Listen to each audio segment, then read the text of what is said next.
Now, last week, let me remember what we were looking at last week. We saw the area of a rectangle. We came in, we said that we have a rectangle.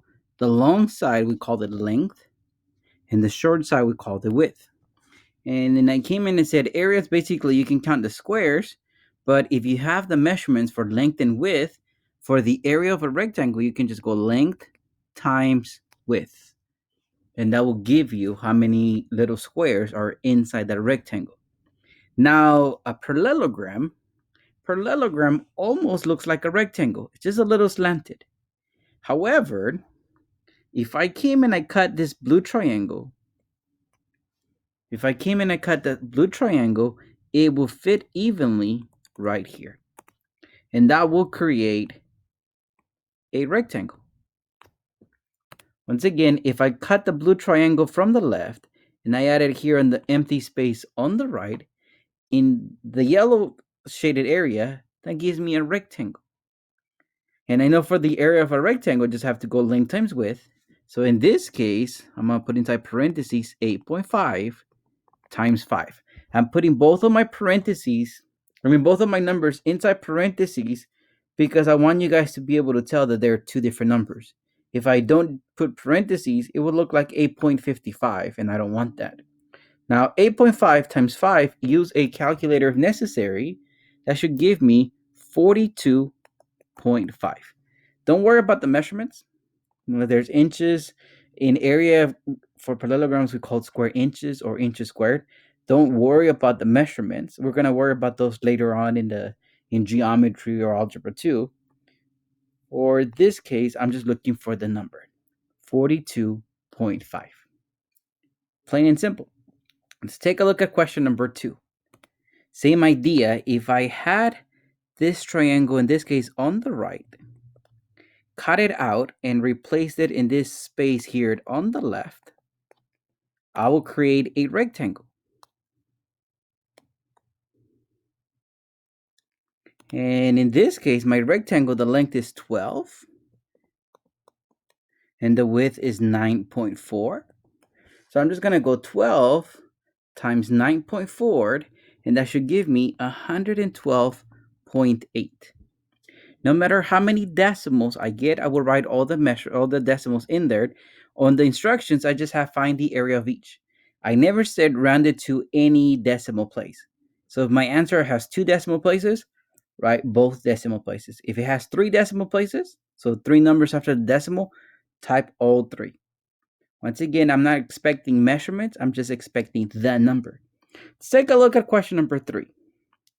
Now, number 3, this little triangle here on the left, if I cut it out and I replace it here on the right, I will create a rectangle.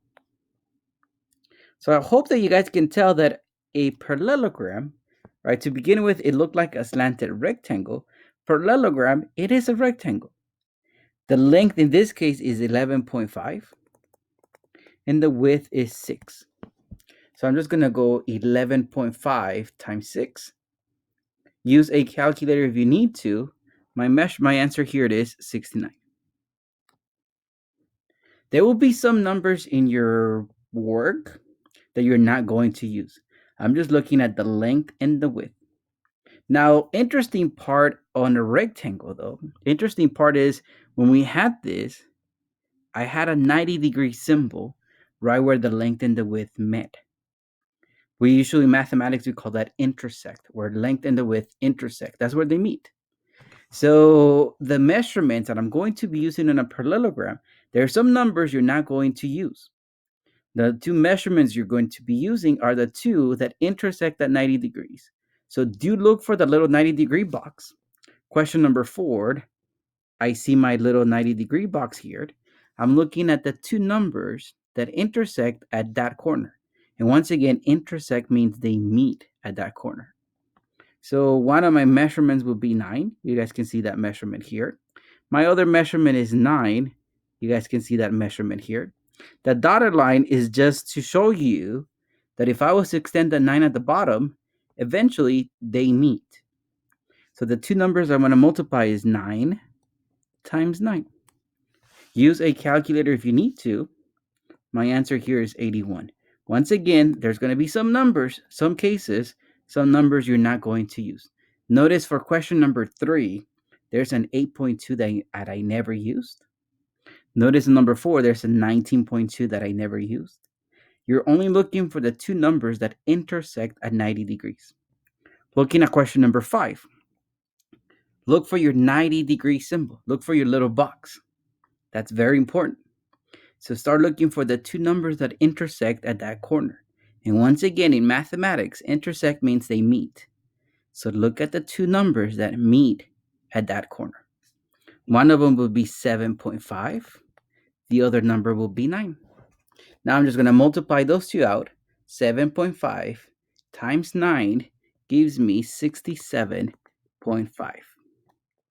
Looking at question number 6, look for your 90-degree symbol. The two numbers that intersect at the 90-degree corner are 5 and 11.8. So 5 and 11.8. So I'm going to multiply those out. 5 times 11.8 gives me 59. Once again, I'd never asked to round it to anything. So if your answer has decimals, some cases you might even have up to 3 decimal places. If your answer has decimals, type all decimals in there. Like I said, I'm going at most 3 decimal places. Now, if you have an answer with a decimal that never ends, it's a big hint that there's something wrong with your work. Like I said, I'm going to have up to 3 decimal places. I'm not asking to round it to anything. I'm asking to find the area of each. So make sure you write all the numbers that appear on your calculator.